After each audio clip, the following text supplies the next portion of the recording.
اور ایک اور بڑا مسئلہ بابا سامنے آتا ہے کہ بہت سے لوگ بجائے علاج کے جن کو دوا کی ضرورت ہوتی ہے وہ بھی رخ کرتے ہیں عاملین کا، ایسے کتنے لوگوں. مار دیے انہوں نے، جی. علاج کی بجائے وہ عاملوں کے پاس جاتے ہیں، اخیر پھر وہ یا تو شدید بیماریوں میں مزید بڑھ جاتے ہیں جی. یا پھر آگے چلے جاتے ہیں.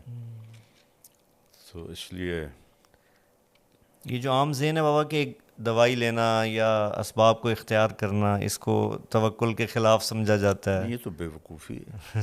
اس بارے میں تھوڑی سی آپ اگر رہنمائی کر دیں تو فائدہ ہوگا یہ سننے والوں. دیکھیں، اسباب کو پر توکل کرنا یہ تو جہالت ہے. اسباب کو بیکار سمجھنا یہ بے وقوفی ہے. اللہ نے بنایا کیوں ہے سب کچھ؟ یہ سارا اس لیے تو والذی خلق لکم ما فی الارض جمیعا، یہ سب کچھ جو بنایا تمہارے لیے بنایا. اللہ. اور اللہ کے نبی نے خود حضرت سعد بن ابی وقاص رضی اللہ تعالیٰ عنہ کے مرض کی تشخیص کی، انک لمفعود، تجھے دل کا دورہ ہے، اور تو اس کو 7 کھجوریں عجوہ کی گٹھلی کوٹ کے کھلاؤ. یہ تو اپنی طرف سے. پھر فرمایا اس کو حارث بن کلدہ کے پاس بھیجو، وہ اس کا علاج کرے. وہ طائف میں طبیب تھے، ان کے پاس بھیجا علاج کے لیے. سبحان اللہ. سبحان اللہ. تو یہ بے وقوف لوگ ہیں جو کہتے ہیں کہ توکل کا مطلب ہے کہ بس کچھ بھی نہ کرو. حضرت عمر رضی اللہ عنہ جمعہ پڑھا کے اترے، اٹھے مصلی سے، جی. ایک طرف کچھ نوجوان بیٹھے تھے. آپ نے فرمایا من انتم، کون لوگ ہو؟ نوجوان تھے. کہ نحن المتوکلون، ہم توکل والے ہیں. فعلاہم بدرتہ، انہوں نے اپنا درہ اٹھایا اور ایک ایک کی کمر کو سیکا. کہا اللہ آسمان سے سونا نہیں برساتا، پانی برساتا ہے. اللہ اکبر. اور جمعے کی نماز سی نا، تو اللہ کہتا ہے اذا قضیت الصلاۃ فانتشروا فی الارض، تو تم یہاں بیٹھے ہو، اللہ اوپر سے تمہیں پھینکے گا. اگر آئندہ تم یہاں نظر آئے میں تمہارے چہرے لال کر دوں گا. اللہ اکبر. سب کو بھگا دیا. اللہ اکبر. او قل ثم توکل. ایک صحابی نے پوچھا یا رسول اللہ، اونٹ کو باندھ کے توکل کروں یا ویسے ہی توکل کروں؟ آپ نے فرمایا او قل ثم توکل، پہلے اس کو باندھو پھر توکل کرو. اللہ. ہمارے نبی غار میں چھپے بیٹا، اللہ. کیا آپ میں توکل نہیں تھا؟ سبحان اللہ. 3 دن سخت گرمی ستمبر کے مہینے، 27 صفر کی رات، 28 صفر کی رات، 29 صفر کی رات، اور 1 ربیع الاول کو آپ وہاں سے نکلے.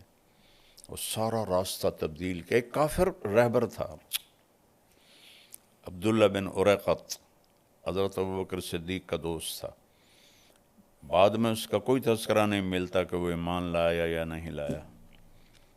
اس کو رہبر بنا کے آپ نے سفر پہ آیا. تو اسباب کا ترک، اس کو توکل سمجھنا، یہ بہت ہی غلط. اور اسباب میں یوں لگنا کہ حلال حرام کی پہچان ہی ختم ہو جائے.